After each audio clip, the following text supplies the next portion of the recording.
You're listening to Agile Ideas, the podcast, hosted by Fatima Abuchi.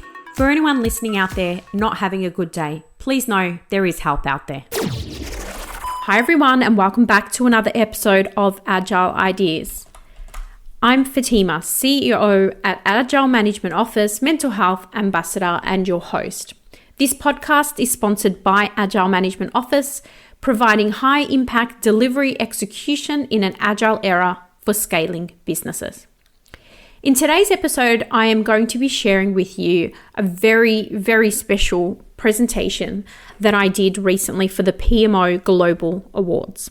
Now, the PMO Global Awards is the biggest awards ceremony in the world, and thankfully and very humbly, I was nominated as a top 3 finalist in the World PMO Influencer of the Year.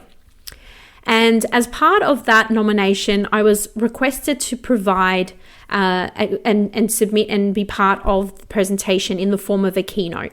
And so today's episode is going to be that keynote that so far I've had some really positive feedback about. And I think there's a lot of value in there. It took quite a while to get together because I wanted to make sure we got the most amount of value into that presentation. Now, you will be able to watch the video if you would like to watch it online, and that will be up on our YouTube page soon. But in the meantime, I thought I would share it with you on this episode. Now, to give you some context, the podcast today will go through a little bit of a story to start with. It'll take you through my journey to getting to this point, and I will cover off the PMO history because we need to understand where we've come from in order to move forward. And I'll help you understand why the challenges that are facing globally PMOs today are making PMOs become more and more unmanageable. And so as a result of understanding our challenges, I'll then be able to share some insights on Agile and how it applies to organizations today, how that traditional versus Agile concept is working in terms of project management offices, and then which ways that we can turn the tide and use Agile to our advantage to actually thrive. And then on closing, I'm going to share 5 key questions that are really important for anybody who is interested in improving the way they work and becoming more efficient, regardless of whether you are working with project management officers or just in project management in general. Now, I hope you enjoy this episode from my 2020 Global PMO Awards keynote. And I, as always, hope you feel inspired from something you hear today. So, welcome to this episode, and I hope you enjoy. Hello, everyone. Thank you so much for joining me today. Thank you for your time, and thank you to PMO Global Awards for inviting me to be part of this great global event. Unfortunately, I couldn't be with you today in person, but hopefully, even though I'm on the other side of the world, to many of you, you get as much inspiration and insight as you would had I been in the room on site with you all. I want to start by telling you a story about the bridge on the river Choluteca. It's a 484 meter long bridge over the river Choluteca in Honduras, Central America. It's a region that is notorious for storms and for hurricanes. When they decided to build the new bridge over the river Choluteca in 1996, they wanted to ensure that it would withstand the extreme weather conditions. So a Japanese firm was contracted and they built a solid bridge designed to withstand the powerful forces of nature. The new Choluteca Bridge was then opened to the public in 1998, and it was admired by everybody and the town's pride and joy. Unfortunately, in October that year, Hurricane Mitch hit Honduras. There were 75 inches of rain in 4 days. Now, to put that into context, that's normally 6 months' worth. The river swelled and flooded the region, with 7,000 lives lost. Every bridge in Honduras was destroyed except one. The Choluteca Bridge was unaffected. The problem was while the bridge was intact, all roads leading to and from it were swept away. The hurricane even caused the river to change course, beside the bridge, not under it. It became a bridge over nothing and a bridge to nowhere. So why is this 22-year-old story relevant as ever? Because the world is changing. Our organizations are changing, technology is changing, the way we deliver is changing, the PMO is changing, and the pandemic has changed us. So we as PMOs need to adapt to change quickly or end up being obsolete. We should not spend all our time trying to solve a problem that we forget that the problem may well change. So we need to be built to adapt, not be built to last. I've been asked to speak to you all today because some incredibly gracious peers of mine decided that my ideas were worthy of voting for me. So thank you to everyone who voted for me, and also congratulations to Philippe and Peter, who were also nominated in this category. Now, before I tell you more about my ideas, let me tell you a little bit about my journey so far. I wasn't successful in getting into university, so I went straight into the workforce and I started to learn on the job. Before I had turned 17, I had already worked 9 jobs, from selling cosmetics, event planning to a dance teacher. Since I was never taught how to learn, as most of us are not taught how to learn, I was forced to learn through experimentation and adapting to my environment.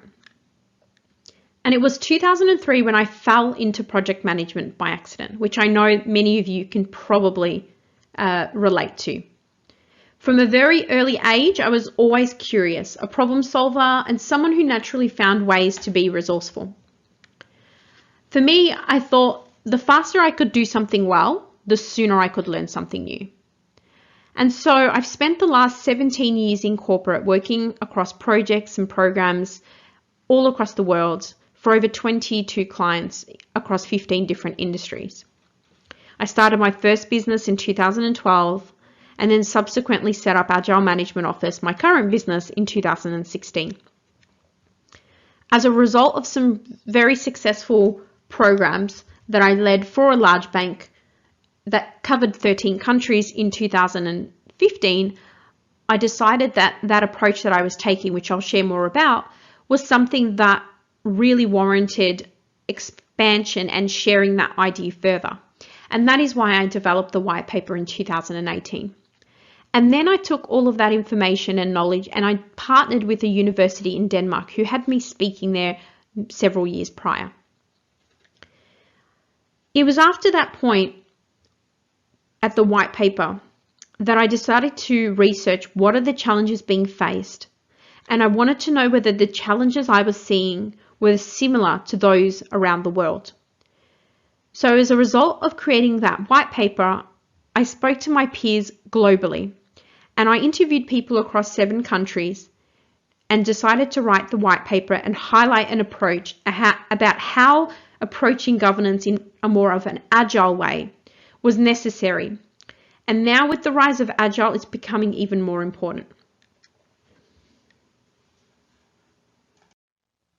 Back to the PMO. There is a fundamental difference between thriving and surviving.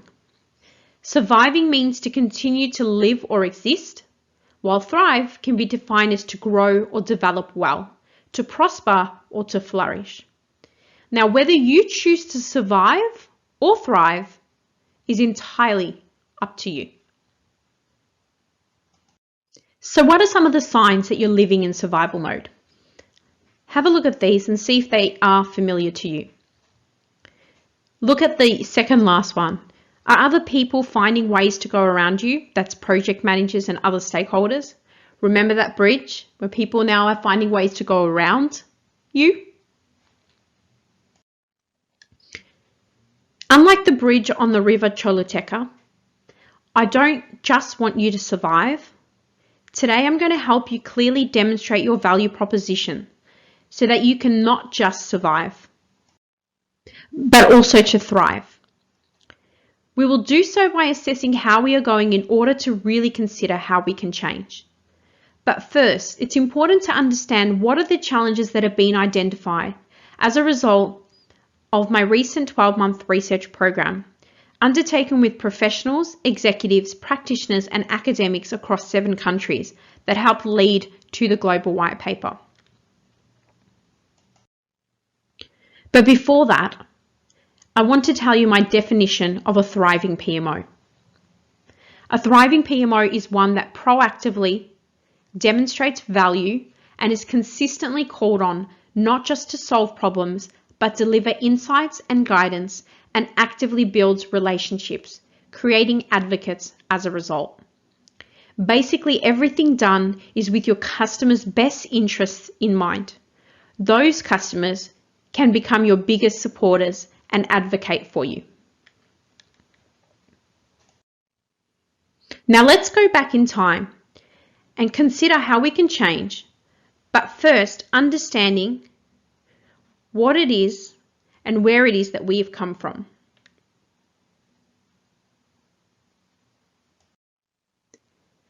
Whether the PMO is providing value to an organisation is largely dependent on who you speak to. There are several justifications for perceived value versus the actual value. The most common being that a typical PMO often lacks the authority and the autonomy required to effectively govern projects. A PMO is often seen as an unnecessary cost by today's executives, and as such, PMOs are put into a position where they must perpetually justify their existence. That is exactly what is happening to us right now with the rise of Agile. The purpose of my keynote today is to help you understand where we have come from, where we are today, and how to address some of our key challenges using Agile to drive a new league of support from our biggest advocates. Often we assume executives are on the same page. They usually aren't. They often aren't even reading from the same book. We often think that doing more of the same will yield the right results, but it seldom does. So let us go from transactional to transformational. And today we will learn about some of the ways we can not just survive, but to thrive. Let's reinvigorate our PMOs and be creative to work alongside delivery as a partner, not lag behind it. Now let's move back and look at the history. I believe that project management office is lagging behind delivery to the point that they're no longer as effective. This was the theme of my 2019 Global White Paper series. I found that the term project office dates back to the early 1800s, and it was used as a way to drive productivity to support a significant number of projects as a form of control. Whereas in the early 1930s, it was more about supporting projects. In the 1960s, we started seeing the rise of ePMOs to help align projects to organizational strategy. And as the concept of PMO grew, so did the need to provide standards or best practices. Since this occurred, the market has become saturated with literature about the function. As project delivery methods continue to evolve, they continue to be scrutinized, measured, assessed. Think about all the post-implementation reviews that take place every day around the world against projects. Yet over the last 100 years, when we look at PMO evolution against project management, you can see that as project delivery methods continue to evolve, the PMO tends to lag. The PMO is generally considered reactive, lagging behind project management evolution in many ways, all the way from innovation to PMO delivery models and techniques. And any signs of PMO evolution have been embedded or referenced within the project management practice. Now, I'd like to say that there are just as many flavors of ice cream as there are names for PMOs. Don't believe me? See, I told you. I've been involved or have led many of the following functions, and I can tell you that one thing is for sure. Like the Pareto principle, 80% of what we did was the same for majority of the functions. There was only really 20% that varied. So I asked this question: why, as PMOs, do we continue to debate the name and our role With so many flavors of project management and project managers' different skills and experience, they just get on with it. Yet when it comes to PMO, we continuously are debating the name rather than just getting on with delivering value. It's no wonder that the PMO itself is becoming unmanageable. Is it any wonder that our stakeholders are confused? I like to think of it as PMO Jenga, taking existing elements, big and small, and continuously adding to the top. As the variations of PMO proliferated across the world, so too is the confusion and the challenges. So let's talk about challenges. Before we can start talking improvements, we need to understand some of the highest ranked challenges currently plaguing PMOs based on the research. So let's understand them more. And as we move forward, consider how many of these applied to your current or your previous situations and see if you can spot these challenges within your organization, regardless of whether you are a PMO or another project management professional or an executive. Governing in agile ways is one of the key challenges that we've identified. And this is all about the growing need for organizations to improve overall agility and responsiveness to customer needs, leading to a mix of approaches in scaling agile. Going agile requires a degree of agile maturity and reasonable agile experience at the team level. A typical PMO's governance activities would focus on facilitation of processes, tools, ensuring documentation is being completed, contract requirements are being met, and ensuring that the plan has been followed, i.e. making sure that all things are on the right track. In a recent conversation with a client, we heard that they had discharged their PMOs as part of their agile journey, citing that they did this because there's no PMOs in agile, which is clearly not true.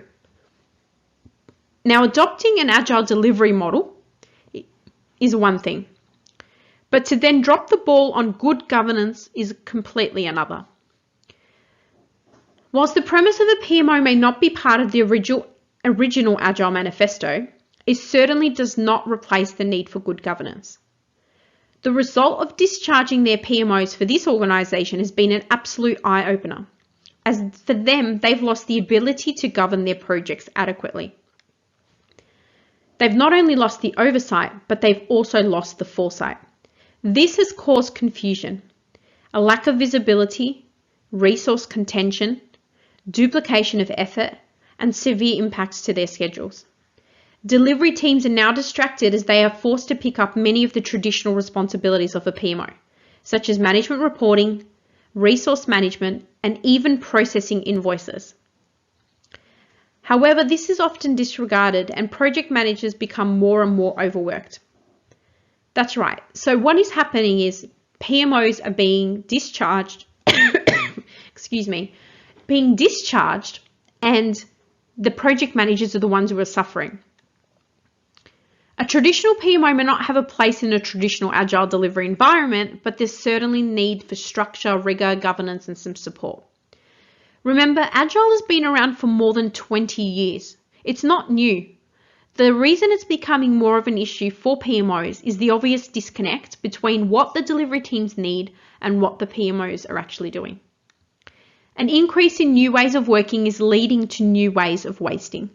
Some of our larger clients have admitted adding layers and layers of frameworks and governance on top of old, outdated governance and frameworks, and it's an ineffective approach, which is why it makes up one of our top 7 challenges. Organizational misalignment. Think about your PMO. Where does it sit? How many times have we seen the PMO location different dependent on the organization? Maybe you report to a CIO. Maybe you report to a program manager. Despite being called out as an issue in surveys globally, these surveys have not explored the reasons for the misalignment. Most surveys on PMOs call out misalignment to strategy as one of the top issues. Not sitting high enough can prevent the PMO from instigating strategic change or driving project alignment to strategic objectives. Many PMOs only provide governance after all the decision making on the initiatives have been done, often missing an opportunity for validation of initiatives against strategy. And this is an important element of governance.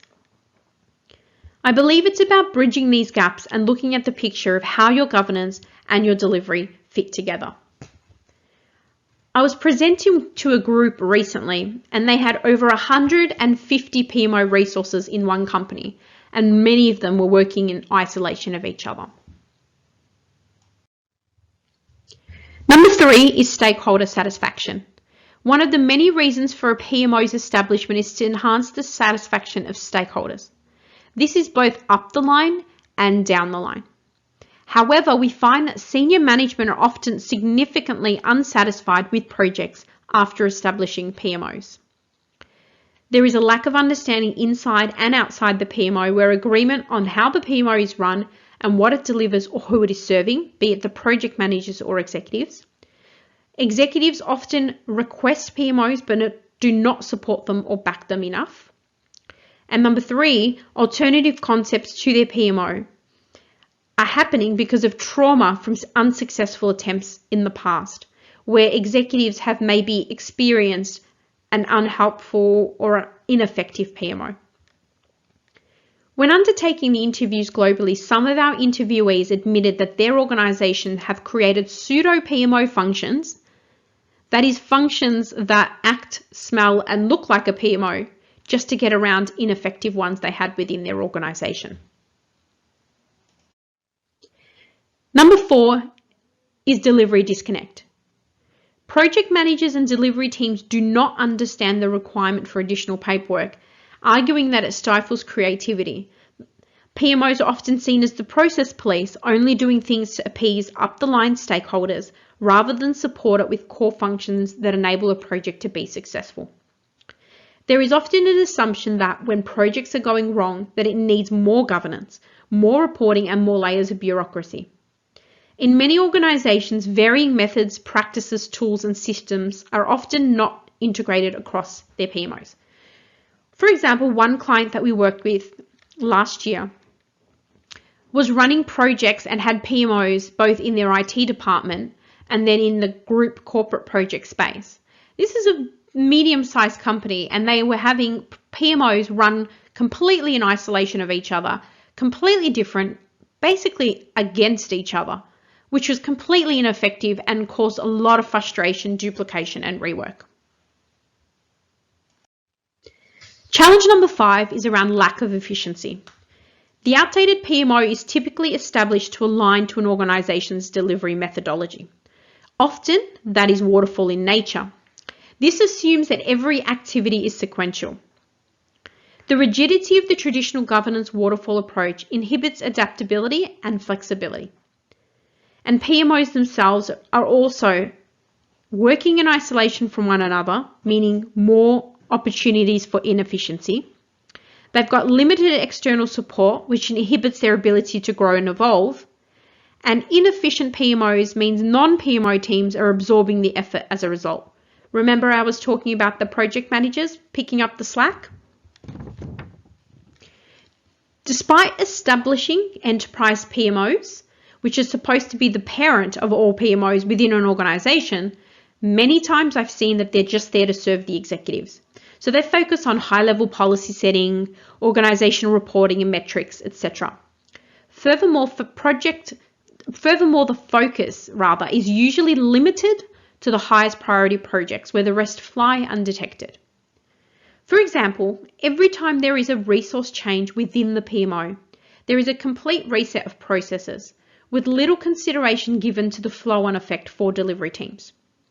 It means many of the same processes are being repeatedly redeveloped. They're not mature, optimized, and therefore carrying a lot of waste.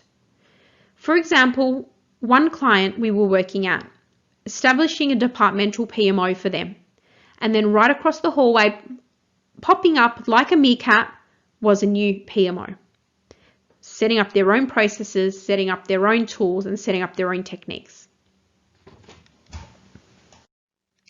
Challenge number 6 relates to lack of training, another prominent one that appears in many global PMO surveys.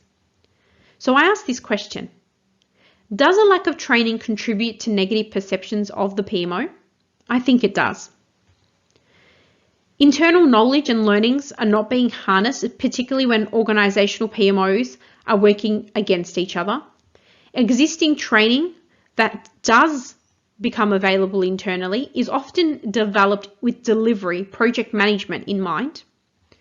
Often PMOs are not given any budget for training, and organisations then have to rely on external resources to bring in that capability, rather than uplifting the capability of their existing teams. The education for the PMO market needs to mature and more focus on the practicalities and the levels of complexity facing the PMO, and less about the definition, needs to happen. Now, although it is improving slowly, particularly over the last few years, PMOs need to learn how to be agile in terms of agility, and there is not much that is teaching that today.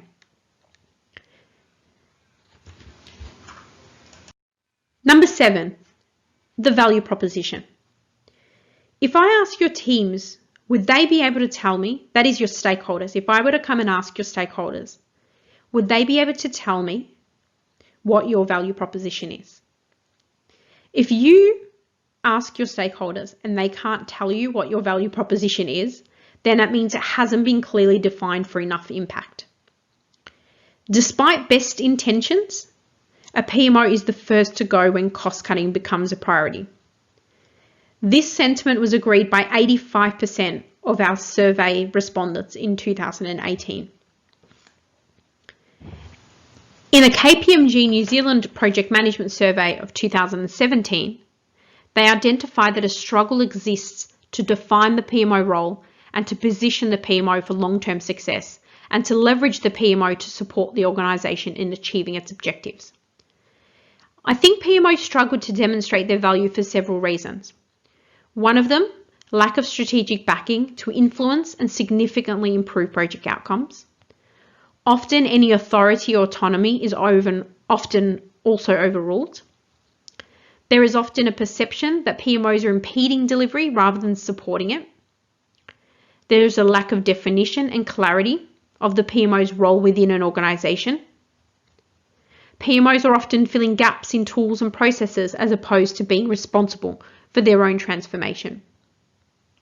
Unless we significantly turn the dial, demonstrating how delivery can be more successful as a result of PMO intervention and involvement, then we will face continued challenges, and unlike project management, we'll need to fight for survival instead of fighting to improve project delivery outcomes.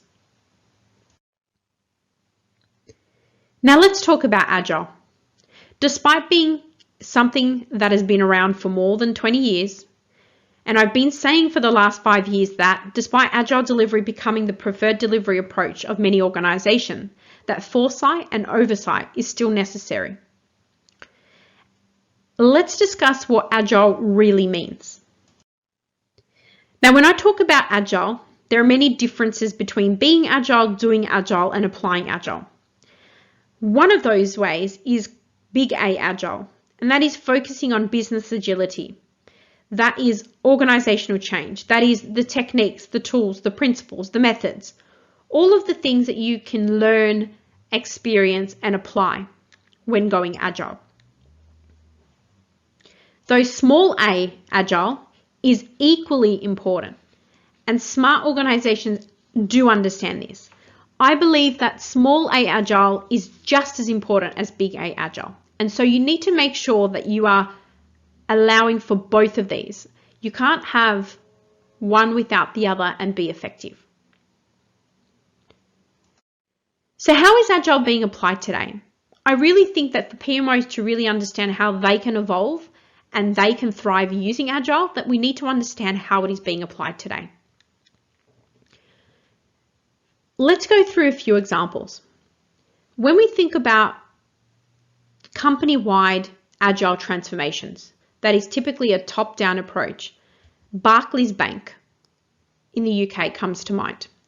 They have applied a company-wide and an organisational change to Agile management that starts right at the top and basically goes all the way down. So they're basically doing a top-down approach. Then when we think about Agile being applied across multiple departments, well, this example here relates to several of the big four banks in Australia, where they've led an Agile transformation agenda, but it's being led by a few executives and it's happened at a department or a divisional level. For example, this might be happening in the Australian division, for example, or it might be happening within the IT division. But multi-department means it's not end-to-end company-wide like Barclays was, but rather across multiple departments. Then we think about single department Agile applications.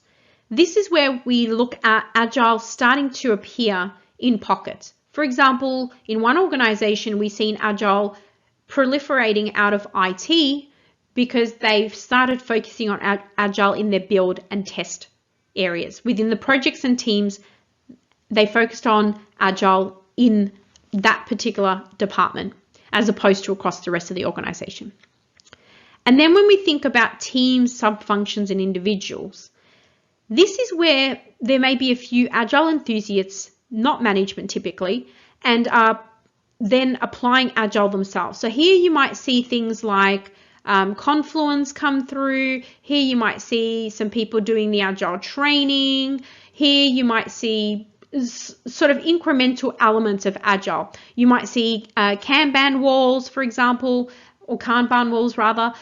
Either way, this is more of a bottom-up approach to Agile. And I think that's really important to have a view of that as a PMO so we can understand how our organization is applying that. And then we think about PMO. Let's think about some of the traditional elements relating to PMO and then compare them to more agile elements of PMO. This is where we need to think about creating greater transparency for our customers, being flexible rather than rigid. Even if you have a framework or you have a specific approach that needs to be followed for something, take the time to consider whether that could be flexible to adapt to the different needs of your project management community. It's about being adaptable. Being proactive means being ahead of the curve and mitigating risks and identifying risks in order to mitigate them. It's about flat structure. So rather than being hierarchical and focusing on the preferences of one PMO manager or the person in charge, think about it as a team sport where everybody is equal to each other. Yes, you may have someone that needs to lead the charge, but you're working together collaboratively, which brings me to the next point. Collaborative means working with your stakeholders to identify the needs of certain processes and understanding how to apply them. Forget about documents. Focus on value. Does that mean you won't have any documentation? No, but it means it needs to be assessed regularly so that it is providing value for your stakeholders. Remember, we need to be transparent, not ambiguous. So what does bringing Agile and traditional governance together look like? Well, let's look at an example. In 2014, I was engaged to set up a global PMO that spanned 13 countries for a Big Four bank to support an enterprise-wide program. As I began the process, I found that the existing governance practices for this Big Four bank here in Australia were inefficient to support what was needed to be successful, as the complexity of the program was significantly high and at the time a direct request from the CEO. For example, we're talking about cross-divisional funding, external funding injection, another rare one, complex legal structures, different accounting rules across the regions, different general ledger systems, different cost centers, different purchasing teams, different HR departments, different team members in different locations with different maturity. There were significant levels of stage gating. There were a lot of systems impacted. We had schedules across different countries and regions. They were running Agile, they were running a hybrid, and they were running waterfall, traditional PMBOK. There was a lot going on. And I knew that the governance framework for this PMO had to be unique for the situation that I was in. I had developed one after significant consultation globally, and developing one that was then later signed up by the COO. It was a new function, a new team, it was a new everything. Effectively, we were covering so many complexities and so many different things at any point in time. It was very, very challenging. Now, if I had set up a framework at the beginning that was rigid and then requested that everybody apply it, it would not have worked. I needed to make sure that I consulted with all of the regions to take their perspectives on board. Does that mean we needed to take everything everyone said and apply it? No. But did it mean that as we progress further into the 3-year program, when we realized, for example, that their stage gates that originally were to be followed at a group level were not sufficient, we had to create new ones. But if we had asked every region to follow one country's stage gate process, there would have been uproar. And so we needed to make sure that we applied stage gates in a way that was flexible and also transparent. When we think about investment, we're talking about funding coming in from multiple different sources. And there was investment committees in Asia, in Pacific, in Australia, and in New Zealand. So we had to make sure that we met deadlines, we met reporting requirements, and we made sure that we were providing the right information at the right time. When we're talking about stakeholders, we had over 250 stakeholders, and we had 100 people globally dispersed on this program. When we look at reporting, there were 23 monthly reports. And to put that into context, originally we started with over 40, and we were able to reduce that down to 23. And as a result of experimentation, using some agile principles, and putting together more of a live reporting approach, it enabled us to simplify the content coming in from all of the different countries and regions into 5 reports that then were able to be distributed across the 23 required. We had 17 cost centers and BSBs and codes and all these sorts of things. So it was a quite complex piece of work. But it ended up being the most successful program based on the post-implementation review. And it was because we consulted and we worked extremely closely with all of the different teams and regions. And we made sure that what we developed was efficient specifically. It wasn't built to last, it was built to adapt. And adapt is exactly what we did. That executive manager at the time was so impressed with the work that was done at this major bank that she ended up bringing us on that journey at another bank. And then she took us forward to Australia's second largest supermarket, where we then helped to implement further value. And I'll talk about that in a moment. Since then, she's also engaged us for another major bank. Now, what I'm trying to demonstrate here is we've built an advocate. You build an advocate by demonstrating the value. This executive manager was not involved in the day-to-day of the PMO, but we were able to demonstrate the value in a way that made sense for her. So understand the executive's learning style and the way that they best perceive the value that you're providing and help them to understand that. I want to tell you about another example. As a result of the success in the banking and finance space, I wanted to know how approaching governance in an agile way in other industries would work, and if it would drive the same results even though the situation was different. So I decided to establish a research project to test the impacts of applying the Agile Management Office method at Australia's second largest supermarket. But first, we had to understand the starting position. So we took baseline measures from a number of different areas, including NPS customer scores and employee engagement scores. We took reference of current state, target state, time frame, metrics, data points.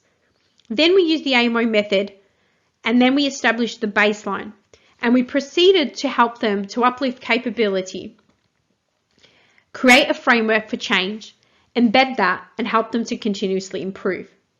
We used an action research cycle, which is a research technique that was shared to us by our university counterparts. In this organisation, the PMO activities started and it stopped with the executives. One of the strategic drivers was to increase employee engagement scores. We had to agree what we would stop, what we would start, what we'd do more of, and what we would do less of. We tied accountability at all 3 levels of this department. And everything we did was integrated from people, information, governance, and delivery of the change. As a result, we increased employee engagement by 15%. We increased maturity levels by 2, from a CMMI level 1 closer to a CMMI level 3. And we were scored a 9 out of 10 for effectiveness. So how do you use Agile to your advantage?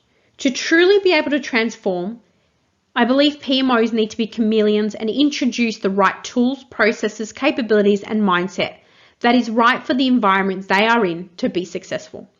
If I tried to apply exactly the same approach at the bank that I did within the supermarket, I would not have gotten the same outcome. I needed to tailor it and adapt it to the situation at hand.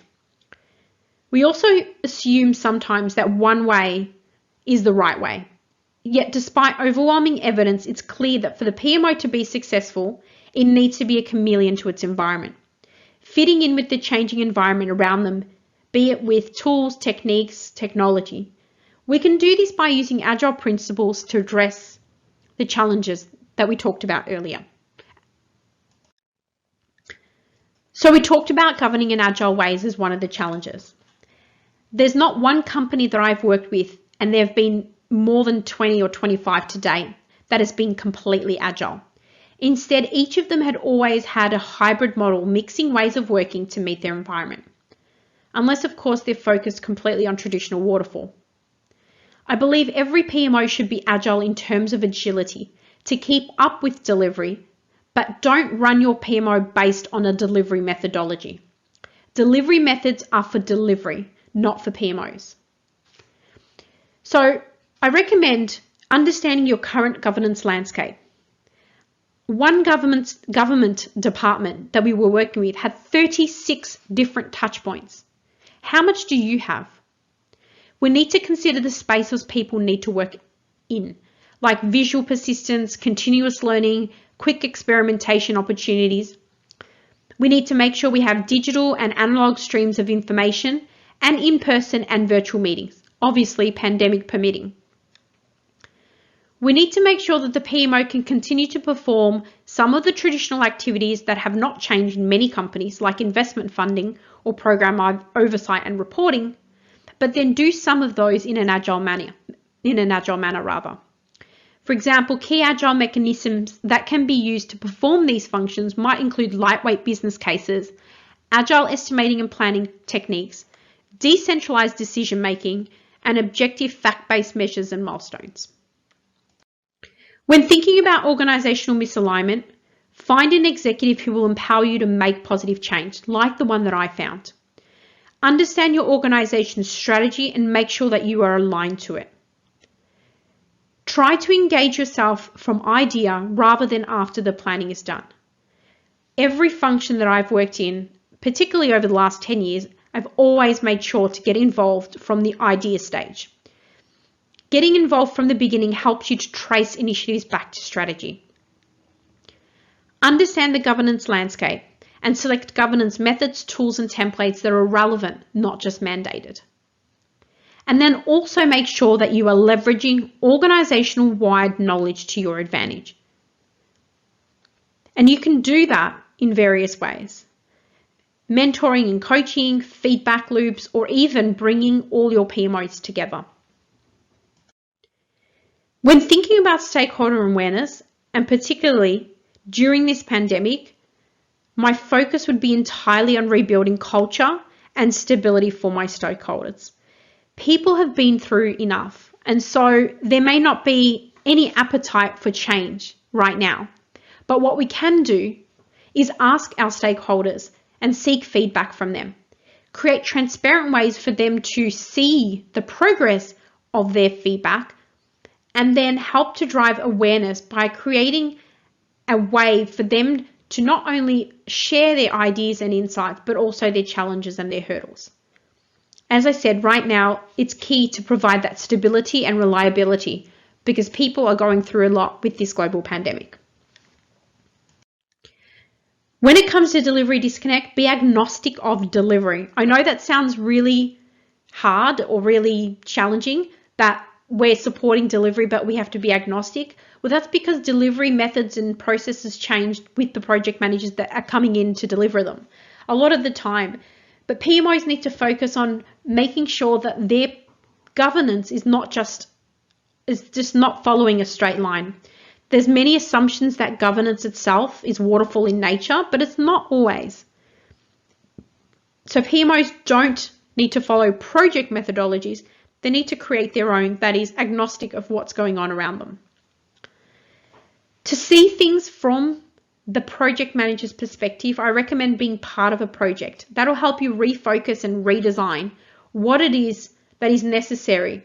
Regularly reviewing each part of your function will ensure that it is relevant moving forward. And then measuring your progress. Exceed your stakeholder feedback and expectations with regular, intermittent feedback loops. Build relationships across the enterprise, and that will help you to move forward and create advocates for your PMO so that it can thrive. Lack of efficiency. So your work should benefit the masses and not be just about you as the PMO leader, but always about your customers. So really stop. Stop and assess everything that you are doing today.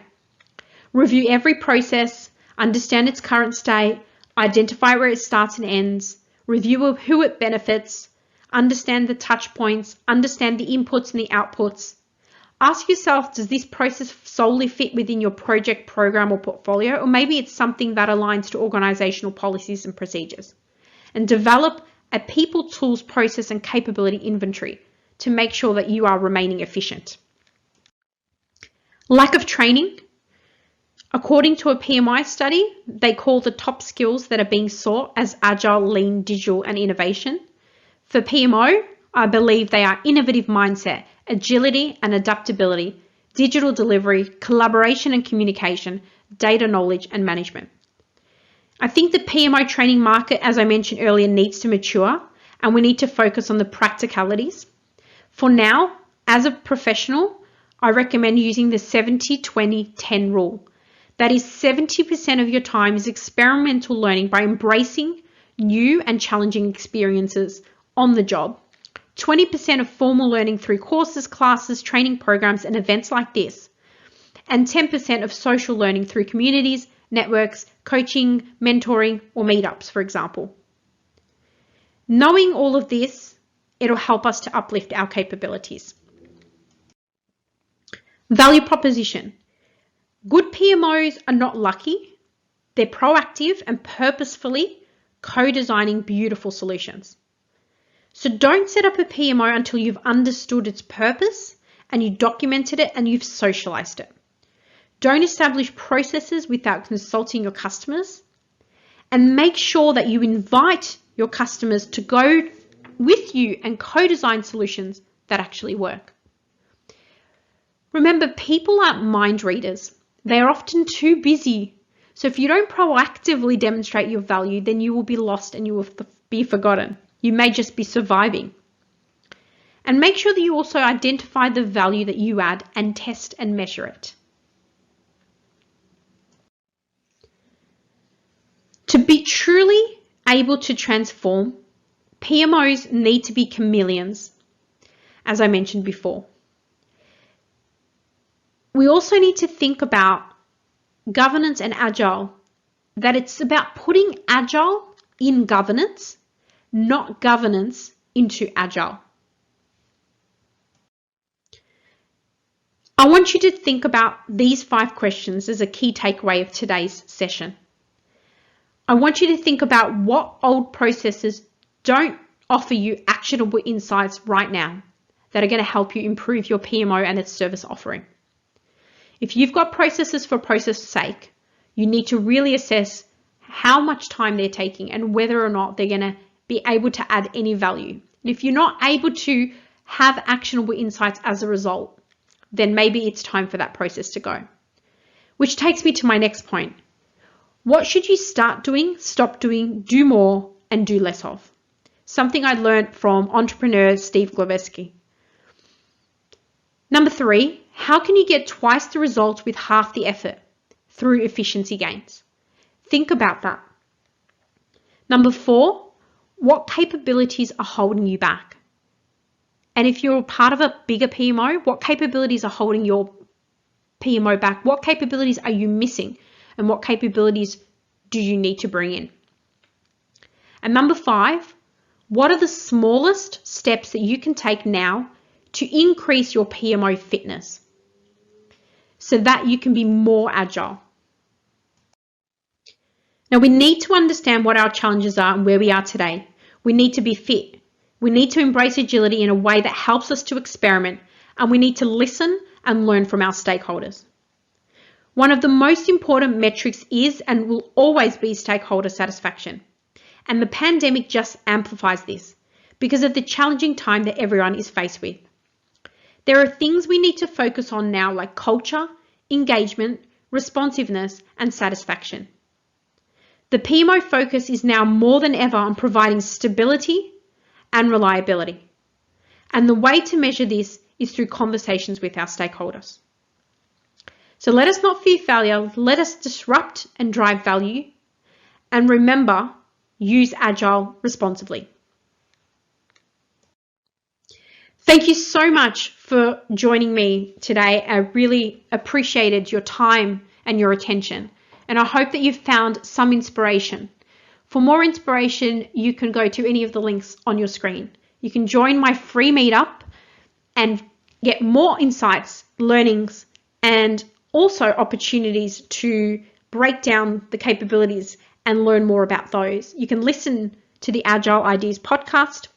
You can download the white paper on your screen.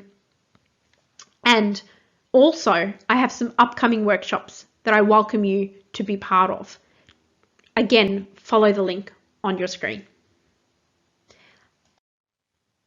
I've been Fatima. I hope you have an amazing rest of conference. Thank you so much. Thanks, guys, for listening to this episode. I hope you enjoyed it. If you would like to get some practical learning about applying Agile principles into traditional governance environments, improve foresight and oversight, and actually help you to improve the way projects are managed in your organization, then you need to get on board with our upcoming workshops. We have 5 different workshops coming up, including Agile in the PMO, PMO for executives, and that is helping executives to understand how to better utilize their project management offices to get the best return on investment, introduction to governance, fundamentals, and project management for non-project managers, to name a few. To find out more about these workshops, you can go to www.agilemanagementoffice.com/workshops. That's www.agilemanagementoffice.com/workshops. They will be launching very soon, and I hope to see you there. Thank you for listening to this podcast. We welcome any feedback. Please let us know by going to www.agilemanagementoffice.com/Agile Ideas.